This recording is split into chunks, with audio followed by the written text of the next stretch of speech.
દેશભરમાં ધામધૂમથી જન્માષ્ટમીની ઉજવણી થઈ રહી છે। સમગ્ર ભારતમાં ભગવાન શ્રી કૃષ્ણના જન્મોત્સવને લઈને આનંદનો માહોલ છવાયો છે। ત્યારે બનાસકાંઠાના થરાદ, વાવ અને સુઈગામ, બાબર તાલુકા સહિતના ગ્રામ્ય વિસ્તારોમાં વર્ષો જૂની પરંપરા આજે પણ જળવાઈ રહી છે।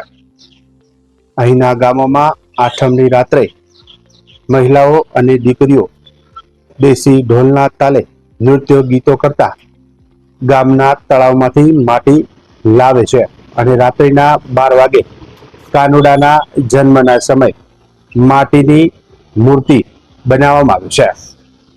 તેને સોના ચાંદીના આભૂષણો પહેરાવી કાનુડાની સ્થાપના કરવામાં આવે છે। તો બીજા દિવસે વહેલી સવારે નોમના દિવસે કાનુડાને ગોળ મીઠાઈ ખવડાવી મોં મીઠું કરાવવામાં આવે છે। દીકરીઓ પરંપરાગત ઘાઘરા ચોળી પહેરીને ઢોલના તાલે ભક્તિ ગીતો સાથે કાનુડો રમે છે અને આનંદભેર તહેવાર ઉજવણી કરે છે।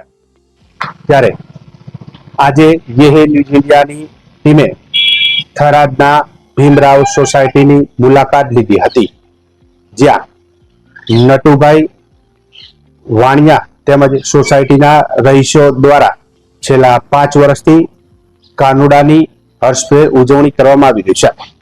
આ વર્ષે પણ ઉજવણી કરાઈ હતી, જે અંતર્ગત સાંસ્કૃતિક કાર્યક્રમોની સાથે ભોજન સમારંભનું આયોજન પણ કરવામાં આવ્યું હતું। ખાસ કરીને ગરબામાં ભાગ લેનાર બાળાઓને, દીકરીઓને ઇનામ વિતરણ કરી પ્રોત્સાહિત કરવામાં આવી હતી। સમગ્ર કાર્યક્રમમાં શ્રદ્ધા, ભક્તિ અને આનંદનો માહોલ જોવા મળ્યો હતો। સૌપ્રથમ થરાદવાસીઓને જન્માષ્ટમીની ખૂબ ખૂબ શુભેચ્છાઓ। આજે થરાદમાં દેવરાનગર સોસાયટી ખાતે જે જન્માષ્ટમીની ઉજવણી કરવામાં આવે છે, એમાં અમારા પરિવારના નટુભાઈ વાણિયા દ્વારા વર્ષોથી સતત 5 વર્ષથી જે જન્માષ્ટમીની ઉજવણી કરવામાં આવે છે, જેમાં પોતાનો ખૂબ જ સહયોગ હોય છે અને દીકરીઓને પ્રોત્સાહિત રૂપે ઇનામો પણ વિતરણ કરવામાં આવે છે, પ્રસાદ પણ આપવામાં આવે છે અને તમામ સુવિધાઓ પૂરી પાડવામાં આવે છે। સાથે સાથે ભીમરાવનગર સોસાયટીના પ્રમુખ શ્રી કાંતિભાઈ પરમાર સાહેબને પણ ખૂબ ખૂબ શુભેચ્છા પાઠવું છું કે એમની પણ અથાગ પ્રયત્નો આ જન્માષ્ટમી કાર્યક્રમ નિમિત્તે હોય છે। આજ રોજ જન્માષ્ટમી નિમિત્તે ભીમરાવનગર સોસાયટીમાં વાણિયા નટુભાઈ તરફથી ભવ્ય રાસ ગરબાનું આયોજન કરવામાં આવ્યું છે।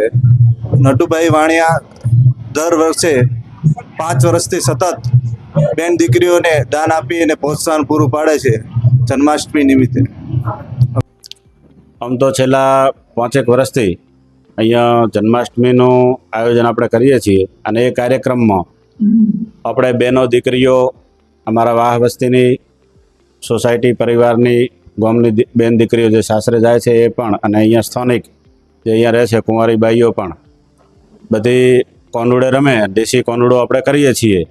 પણ એની સાથે આપણે સાઉન્ડ સિસ્ટમ છે, કલાકારો પણ અલગ અલગ લાવીએ છીએ અને દરેક બેન દીકરીઓને આપણે ફળાહાર, ફ્રૂટ અને જમણવાર સાથેનો આપણે આ કાર્યક્રમ હોય છે। સોસાયટીમાં ઘણા વર્ષોથી નટુભાઈ વાણિયા દ્વારા સરસ મજાનું જન્માષ્ટમીના પર્વની ધામધૂમથી ઉજવણી કરવામાં આવે છે। સોસાયટીના સર્વ સદસ્યો સાથે મળીને આ કાર્યક્રમને ખૂબ સુંદર મજાનો બનાવે છે। આ કાર્યક્રમની અંદર જે આની સ્થાનિક દીકરીઓ, આજુબાજુના વિસ્તારની દીકરીઓ છે, પરિવારની દીકરીઓ છે, તે સૌ અહીંયા આવે છે અને કાનુડાની રમઝટ બોલાવતી હોય છે। અને વધારામાં કહીએ તો આ કાર્યક્રમની અંદર દેશી ઢોલ તો ખરો જ, પણ સાથે સાથે કલાકારો બોલાવીને પણ આ કાર્યક્રમને રમઝટ બોલાવવામાં આવે છે। સાથે ભોજન અને જે દીકરીઓ ઉપવાસ હોય છે એમના માટે નાસ્તાની પણ વ્યવસ્થા કરવામાં આવે છે। ઉલ્લેખનીય છે કે વર્ષો જૂની પરંપરા આજે પણ સરહદી વિસ્તારમાં જીવંત છે।